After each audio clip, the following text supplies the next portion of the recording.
Hello students, चलिए देखते हैं नेक्स्ट इलस्ट्रेशन क्या इंफॉर्मेशन दी हुई है सब में। Archana limited issues 10,000 shares of ₹10 each at ₹12 payable as ₹3 on application, ₹5 on allotment with premium and ₹4 on first and final call. बच्चा टोटल करोगे तो ₹12 तो होने ही है ना, क्योंकि अपन 10 के शेयर्स कितने में बेच रहे हैं, ₹12 में बेच रहे हैं। उसमें ₹2 अपने किस चीज के, प्रीमियम के हैं, और वो किधर एडजस्ट किया है, अलॉटमेंट में एडजस्ट किया है। एंड उसके बाद बोलते हैं application were received for 8,000 shares only. हाँ, मतलब हमें बेचने तो थे पूरे 10,000 शेयर्स, बट अपने को एप्लीकेशन कितने किया, 8,000 किया है। कोई नहीं, हमारी सारी एंट्रीज कौन से नंबर ऑफ शेयर से पास होगी? यस, 8,000 शेयर से पास होगी। Ketan, a holder of 400 shares made the full payment at the time of allotment। Wow, ऐसे सारे शेयर होल्डर्स हो जाएं तो क्या बात है। मतलब उसने जो 400 शेयर्स रखे थे केतन ने, उसने सारे पैसे एडवांस में दे दिए। मतलब जब अलॉटमेंट का पैसा मंगाया उसी टाइम पे उसने फर्स्ट एंड फाइनल कॉल का भी पैसा दे दिया। सो बट ऑब्वियस है, इसका कुछ ना कुछ अकाउंटिंग एंट्री में फर्क तो आएगा ही। तो जब अपन उस कॉल का बात करेंगे तब उसके बारे में अपन डिस्कस करेंगे। Record the above transaction in the books of Archana limited. So screen पे फॉर्मेट ऑलरेडी आ चुका है। हम स्टार्ट करते हैं एप्लीकेशन से। एप्लीकेशन 8,000 शेयर्स का आया तो एंट्री हो जाएगा bank account debit to share application account 8,000 multiplied by ₹3, जो कि 24,000 रुपीज होता है। ना ये एप्लीकेशन का पैसा ट्रांसफर हो जाएगा कैपिटल में, तो share application account debit to share capital account 24,000 rupees narration record कर देंगे। बचा अब जो अलॉटमेंट का पैसा है उसमें साथ में प्रीमियम दिया हुआ है। सो बट ऑब्वियस एंट्री में प्रीमियम को भी तो दिखाना होगा।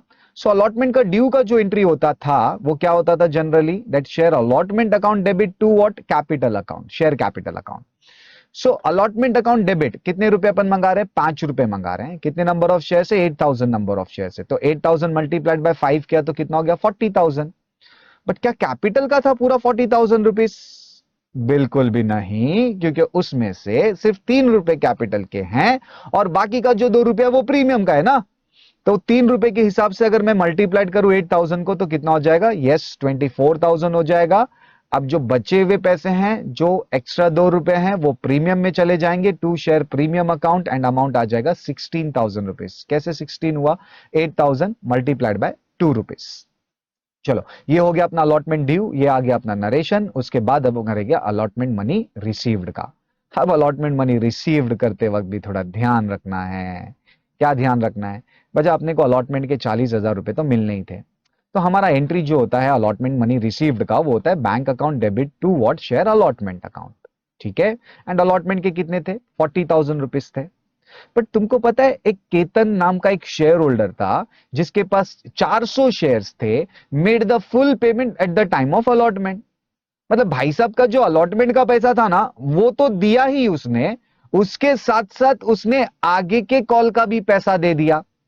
कंक्लूजन ये होता है कि ये जो 40,000 रुपीज है ये तो रिसीव्ड होने ही थे और ये हुए। इसके साथ साथ ये 400 शेयर्स के और ₹4, मतलब 400 मल्टीप्लाइड बाय ₹4 कितना हो जाएगा, यस 1600 रुपीज और पैसे आ चुके हैं एडवांस में। तो बच्चा बैंक अकाउंट जो डेबिट होगा ना वो 40,000 से नहीं होगा, वो 40,000 के साथ साथ ये 400 मल्टीप्लाइड बाय 4 जो कि 1600 रुपीज है वो भी आ जाएगा। मतलब टोटल कितने रिसीव्ड हुए, 41,600 रुपीज। बट एंट्री तो ऑलवेज इक्वल होना चाहिए। क्रेडिट में अपने को बैलेंस दिखाई दे रहा है, वो भी कितने रुपए का, 1600 रुपीज का। और वो 1600 किस चीज का है तुम सबको मालूम है। और वो 1600 को हम क्या बोलते हैं, यस कॉल्स इन एडवांस बोलते हैं। सो बच्चा वो 1,600 रुपए क्या नाम से क्रेडिट होगा, calls in advance, and amount आ जाएगा 1,600 रुपीज। रीजन क्या है यहां पे क्रेडिट होने का, बच्चा हमने एडवांस में पैसे तो मिल गए हैं, बट हमने अब तक उसके बदले में उसने कुछ दिया है क्या, नहीं दिया है, तो वो हमारे लिए 1,600 रुपए की लाइबिलिटी है। सो liability is always show credit balance, that's why this 1600 is credited. Now अब हम इसका पास करेंगे नरेशन। नरेशन आ गया हमारी स्क्रीन पर। अब जाते हैं हम लोग किसकी तरफ, फर्स्ट एंड फाइनल कॉल की तरफ। बच्चा फर्स्ट एंड फाइनल कॉल जो होगा ना, पहले तो वो ड्यू होगा। ड्यू का एंट्री हमको पता है क्या होता है, ड्यू का entry first and final call account debit to share capital account. अच्छा, कितने नंबर ऑफ शेयर्स थे, 8,000 और मल्टीप्लाइड बाय व्हाट, ₹4, तो कितना होता है, 32,000 रुपीज। अब नरेशन लिखने के बाद जो रिसीव्ड का एंट्री होगा वो होगा bank account debit to what, first and final call account. But तुमको क्या लगता है, अपने 32,000 जो ड्यू किया, क्या वो आज की डेट पे अपने को पूरा 32,000 रुपीज रिसीव्ड होगा क्या? बिल्कुल भी नहीं, क्योंकि अपने को 1,600 रुपीज एडवांस में अलॉटमेंट में मिल चुके थे। सो बच्चा, यहां पे फर्स्ट कॉल तो क्रेडिट 32,000 से होगा, बट ये जो बैंक अकाउंट डेबिट है ना, वो 32,000 में से 1,600 माइनस हो जाएगा, और माइनस होने के बाद वाला फिगर दिखाई देगा जो कि 30,400 है, क्योंकि वो ऑलरेडी रिसीव्ड हो चुका था। Are you getting it? But अब ये जो डिफरेंस है 1,600 रुपीज का, उसका क्या डेबिट साइड में दिखाई दे रहा है, और उसे कौन से अकाउंट में प्लेस करना है वो हम देखते हैं। तुम्हें पता है, जब 1,600 रुपए एडवांस में मिले थे अलॉटमेंट में, तो हमने एक अकाउंट क्रिएट किया था जिसका नाम था कॉल्स इन एडवांस अकाउंट, और हमने वहां पे उसको क्या किया था, क्रेडिट किया था। क्यों क्रेडिट किया था? बिकॉज हमने बोला था कि वो हमारी लाइबिलिटी है, उसके बदले में हमने कुछ दिया नहीं है। बट आज जब हमने उन पैसों को कैपिटल में ऑलरेडी ट्रांसफर कर दिया, तो क्या हम उसे एडवांस बोलकर भी लाइबिलिटी दिखाएंगे क्या? बिल्कुल भी नहीं। तो आज हम जब एंट्री पास करेंगे, उसको कॉल्स इन एडवांस को हम लोग क्या करेंगे मालूम है? कैंसिल करेंगे।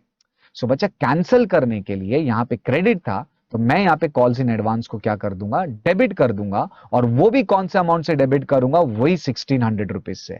एंड नरेशन लिखेंगे और यहीं पे हो जाएगा हमारा सम कंप्लीट।